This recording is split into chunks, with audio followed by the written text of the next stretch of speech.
Shalom, shalom, shalom.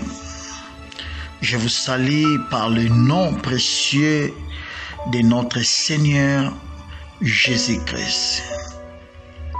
Vous écoutez la voix de la divinité par son serviteur, le docteur Jérémie Kairos. Je profite de cette grande opportunité d'activer la dimension prophétique dans votre vie. Que le ciel soit favorable et que vous en bénéficiez du rosée et que votre vie change au nom de Jésus. Laissez-moi vous parler en quelques minutes la révélation de la divinité par rapport aux 5 chapitres,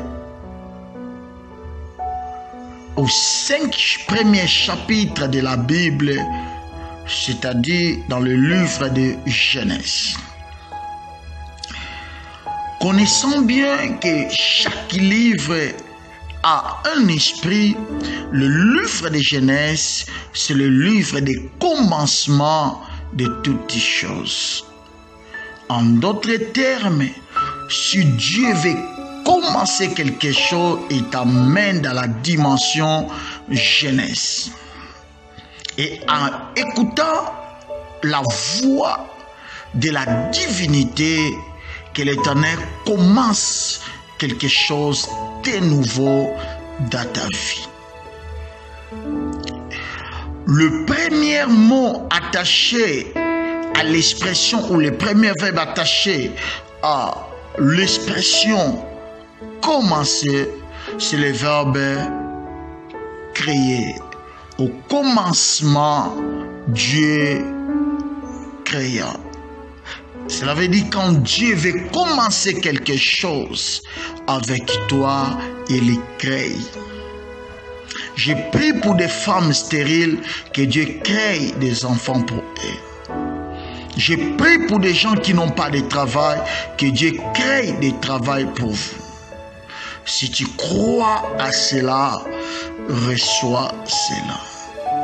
Je vais décortiquer les 5 premiers chapitres en utilisant l'expression de la divinité. Le mot-clé du chapitre 1 au verset 27, la Bible dit « Dieu créa l'homme ». La Bible insiste « Dieu créa l'homme ». Le verbe créer, c'est faire exister quelque chose à partir de zéro.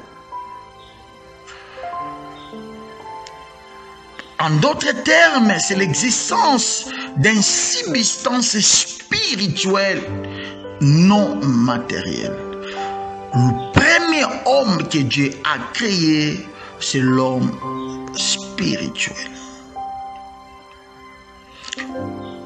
Cela a poussé Dieu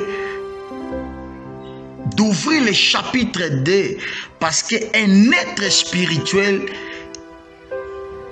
ne peut pas vivre dans le monde physique et opérer sans matière, car cela est illégal. Au chapitre 2, dans le verset 7, que Dieu forma de la poussière de la terre l'homme. C'est l'existence d'une substance physique. L'homme physique, l'homme formé. Et Dieu prit l'homme du chapitre 1, qui est l'homme spirituel, incorporé dans le corps de l'homme formé, l'homme matière. C'est tout simplement pour que l'homme ait la possibilité d'être en contact avec la nature et contact avec le divin. Dans sa dimension esprit, il se connecte avec le divin. Et dans sa dimension chair, il se connecte avec l'humanité ou la nature. Laissez-moi être clair. L'homme a vu les animaux qui l'ont précédé, mais l'homme avait la révélation de donner des noms à chaque animal, à chaque arbre, parce que l'esprit est plus ancien que tout ce qui est matériel. La capacité de l'esprit de l'homme lui donne accès à contrôler le matériel. Je prie que ton esprit te donne accès de dominer sur cette terre. Dis Amen pour recevoir. À cause de cette jonction de partie spirituelle et partie physique, cela a créé le chapitre 3. Lorsque Satan découvre que l'homme connaît sa dimension spirituelle et sa dimension physique, Satan viendra au chapitre 13. Il créera le chapitre 3. Le chapitre 3, c'est la tentation. L'objectif principal, c'est de séparer l'homme du chapitre 1 à l'homme du chapitre 2. Satan ne peut pas dominer l'homme du chapitre 1, mais au moins il peut coloniser, dominer l'homme du chapitre 2. La tentation arrive pour séparer la divinité à la nature.